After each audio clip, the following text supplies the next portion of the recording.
Hey everyone, it's Caitlin and welcome to another video. Today we're talking breakfast and I'm going to share 4 different spring-inspired recipes that are vegan, gluten-free, and totally delicious.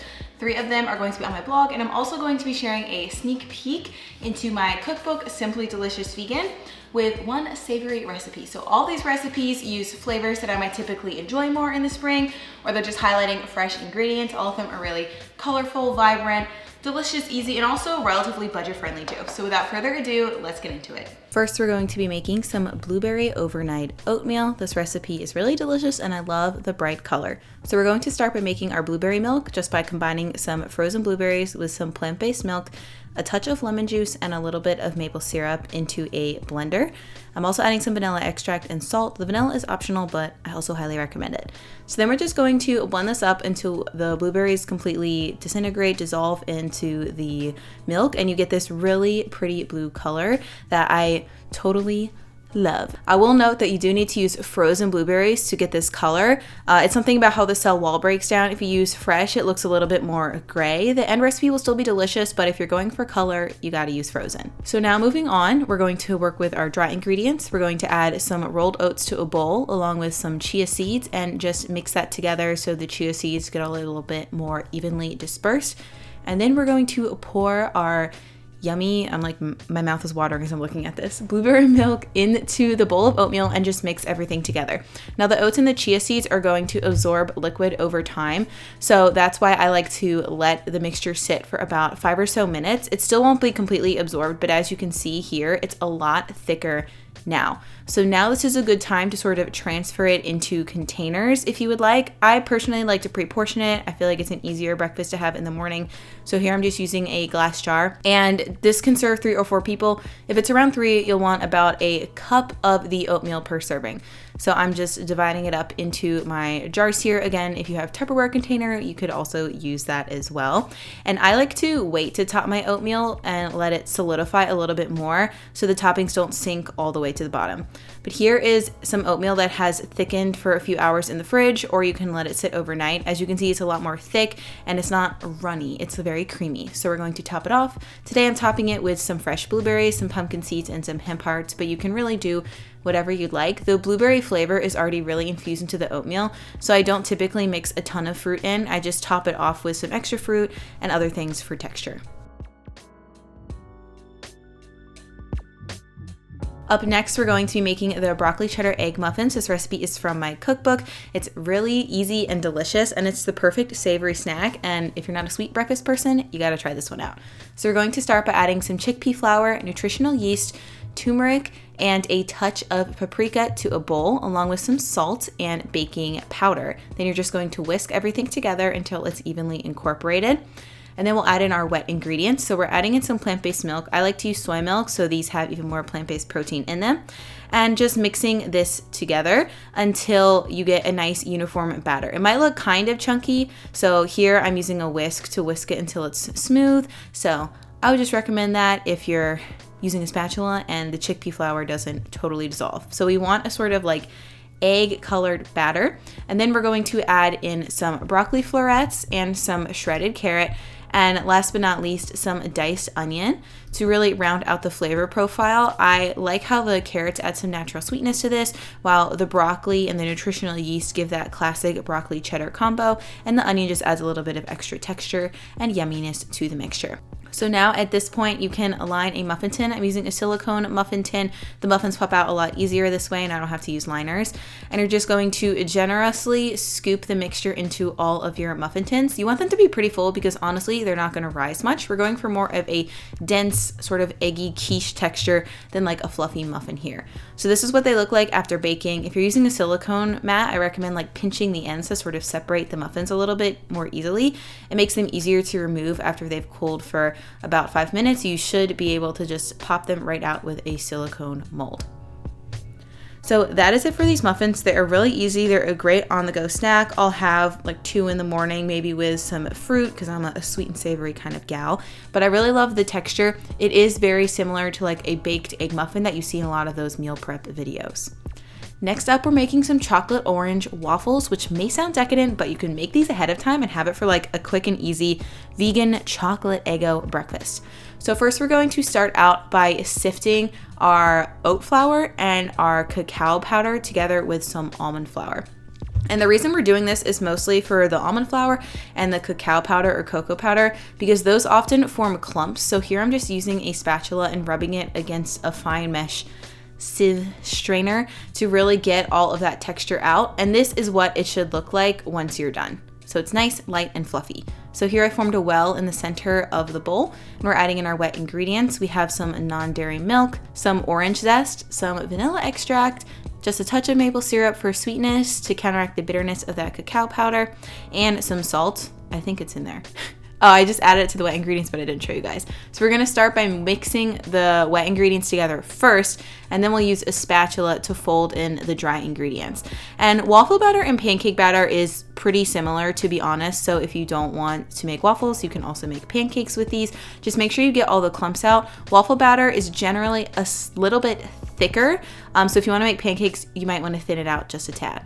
So now it's time to bake our waffles. I have preheated my waffle iron and greased it with some non-stick cooking spray. And here I just kind of poured the batter on top and I'm using a spatula to spread it out. This way works best for me, but if you have another way that you like, you can do that too. This way I just make sure I get the batter into every nook and cranny. So then you're just going to seal it and bake it for a few minutes. I usually recommend baking it for a longer period or on a higher heat setting just because vegan waffles take a little bit more to cook because there isn't any egg in them. And this way you also get some really nice crispy edges and tender insides for your waffles. So this is what your waffle should look like once it's done, and it's the perfect vessel for toppings because you know it has built-in pockets. So here I'm topping it with some supremed oranges, some hemp hearts, and then last but certainly not least, a nice hearty drizzle of maple syrup. Again, you can top it with whatever you want. I just think the orange pairs really well because the orange zest is already in the waffle. If you're not a fan of the chocolate orange combo, you could leave the orange zest out and just make these like chocolate waffles, top them with peanut butter, maybe add in some chocolate chips. It's a really versatile recipe, but I like this really fresh and light take on it.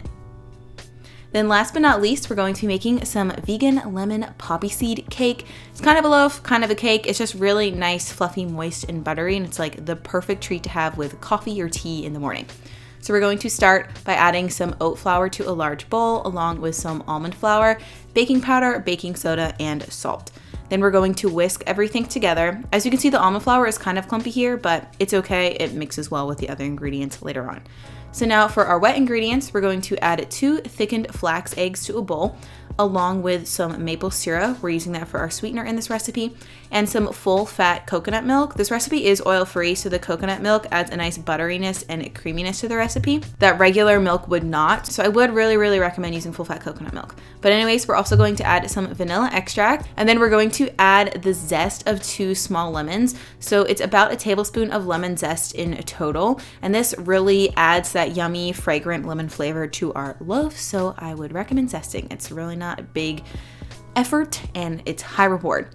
So I also totally forgot to add the lemon juice to this. So as you can see here, I'm just whisking it into the mixture. The lemon juice will react with the baking soda actually to help our bread rise a little more once we put it in the oven.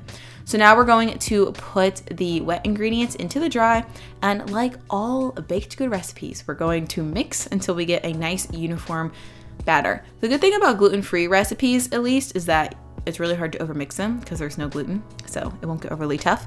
But this batter is a little bit on the thicker side. That is totally okay. As you can see here, this is the texture of what it should look like. And last but certainly not least, we're going to fold in some poppy seeds. If you don't have poppy seeds, you could also make this recipe by using a chia egg instead of a flax egg, and you would get a similar crunchy effect. But either way, now we're going to transfer our batter into a lined loaf pan and just make sure the top is all spread out nice and smooth. And then we're going to bake it in the oven until it rises and becomes nice and fluffy and golden. So once it comes out of the oven, it should look a little bit something like this. It should be deeply golden in color. The center might look sagged just a little bit, but the inside should be totally cooked, and it's okay. it's grown for rustic here. It's still really delicious and it melts in your mouth and it's so good. So we're gonna let this cool completely on a cooling rack, and then optionally, if you would like to, you can make a nice lemon glaze, which is really simple. We're just adding half of a cup of powdered sugar with a tablespoon of fresh lemon juice, and I'm also adding a pinch of salt because I don't like things that are just sugar, no salt. And we're just going to whisk this until all of the powdered sugar dissolves, and you should get a nice drizzleable glaze. Drizzleable? Is that a word? Drizzleable glaze. And if it's too thick, you can add in water in like 1 teaspoon increments, but you don't want it to get too runny. So just be really careful with how much water you add. I also have an alternate glaze for this if you don't want to use powdered sugar, in the recipe notes on my blog, and the full recipe is linked below. So, but now it's time to deck our lemon loaf out with this yummy glaze. So when you first pour the glaze on, it'll look more translucent and be kind of runny. But actually, if you don't slice the loaf yet and let it just sit on top of the bread, it will harden in probably about an hour or so, and it's more of like a nice sugary crust. The bread itself is not overly sweet, so I really like this addition of the lemon glaze because the glaze itself is still like pretty tart and sweet, and it's a really good like balance of flavors. And then here I'm just topping my bread with some extra lemon zest, which is more for photographing effect. But if you really like a lot of lemon with your stuff, you can top it with some lemon zest as well. But once the loaf has cooled completely, I didn't wait for my glaze to set. You can slice it and serve it. Sometimes I think it's hard to find like vegan baked goods that are light and fluffy and gluten-free and melts in your mouth, but I gotta say, I think I did it with this one. This is like my dream dessert. I love the lemon flavor. It's bright and fresh, and it's honestly good enough to have for breakfast too. I would totally have this for breakfast or like a brunch on the weekend. Like I said earlier, it would just pair really perfectly with a cup of coffee, and you could even like double the lemon glaze and top more on top of it when you're serving it. Why didn't I think of that when I was making this recipe? Anyways, it's really delicious and you should try it. Oh, here's a bonus shot of how fluffy it is. Yay, fluffiness. Okay. All right, I hope you guys enjoyed these recipes. Leave a comment down below and tell me which one was your favorite. And as always, all of the full recipes will be linked down below if you want to check them out on my blog or save them to Pinterest, with the exception of the broccoli cheddar egg cups. That's not on my blog, but I did film an Instagram reel with the recipe written out, so I'll link that. But if you want to get that full printable recipe, plus see even more breakfast and brunch inspiration, please check out my cookbook. I'm so proud of it. It came out at the end of 2020, and this cookbook has both a breakfast and a brunch chapter, and there are so many good recipes that would be great for spring. Like, we've got some zucchini bread pancakes, there's coconut mango muesli, there's salted caramel French toast casserole, and there's a lemon poppy seed granola that I've seen a lot of you guys make on Instagram. That's one of my favorites too. So please check out my cookbook. I would really appreciate it. And I hope you guys are having an awesome day. If you're not already subscribed to my channel, make sure you click that little button down there and maybe turn on the notification bell to see when I post new vegan recipe and lifestyle content. I hope you guys are taking care of yourselves, staying hydrated, eating delicious food. And that's all from me for this video. So I look forward to virtually seeing you soon. And until then, have a great day/life. Bye.